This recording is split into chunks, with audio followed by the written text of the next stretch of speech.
দেখতে পাচ্ছেন মুর্শিদাবাদ জেলার ময়ূরক্ষী নদী, যে এত পানি বাদ, এটা নদীটা পুরো শুকনো ছিল কিছুদিন আগে। আমরা হেঁটে ওই পাঁচধুপি যেতাম, এখন তো বিশাল পানি, নাও ছাড়া হবে না। তো দর্শকের বাদ দেখতে পাচ্ছেন, দর্শকের ভিড়। এটা হচ্ছে পাঁচধুপি, যে পানি আসছে। আমরা কিছুদিন আগে দেখেছিলাম এই পুরা নদী শুকনো ছিল, আমরা পাঁচধুপি হেঁটে যেতাম, এখন বিশাল পানি চলে এসছে। এটা পানি কোথায় থেকে আসলো? এই জলটা মূলত আমাদের আসে ধরুন ঝাড়খণ্ড থেকে।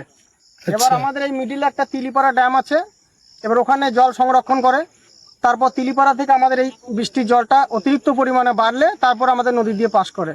কালকে খবরে দেখছিলাম তিলিপাড়া ড্যামে একটা ফাটল ধরেছে, তা ওই জন্যে মনে হয় যেন বৃষ্টির জলটা একটু প্রচণ্ড পরিমাণে আসছে নদীতে। এই ধরনের বন্যা আমরা সে বিগত 2000 সালে দেখেছিলাম। এরকম বন্যা আমরা এরপর আমরা এই 25 বছর দেখিনি। তবে এই বছর মনে হচ্ছে বৃষ্টির পরিমাণটা প্রচন্ড পরিমাণে বেড়ে যাওয়ায় এই নদীতে এত জলের চাপ। আচ্ছা, পরবর্তীতে মনে হয় এটা অনেক বাড়তে পারে মনে হয় পানিটা।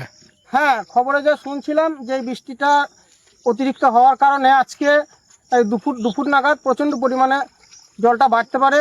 এর জন্য কৃষকদের চাষের প্রচণ্ড ক্ষতি, যাদের নিচু এলাকার জমি। আর সরকারের কাছে আমরা প্রার্থনা করব যাতে কৃষকরা সহযোগিতা পায়। আমাদের পিছনে যাদের নিচু এলাকার জমি, প্রচণ্ড ধান এখনও জলের তলায়। আমরা পুলিয়া গ্রামের মানুষ, পাশে গোদাপাড়া। তো আমরা এখন ভয়ে সকলে মিলে আতঙ্কিত। আমরা মূলত সকলে কৃষিকাজ এবং পশুপালনের সঙ্গে যুক্ত। এবার অতিরিক্ত বৃষ্টি হওয়ার ফলে যেমন চাষের একদিকে ক্ষতি, তেমনি গরু বাছুর ছাগল মহিষ নিয়ে এই অবস্থায় প্রচণ্ড অসুবিধার মধ্যে আমরা আতঙ্কিত আছি।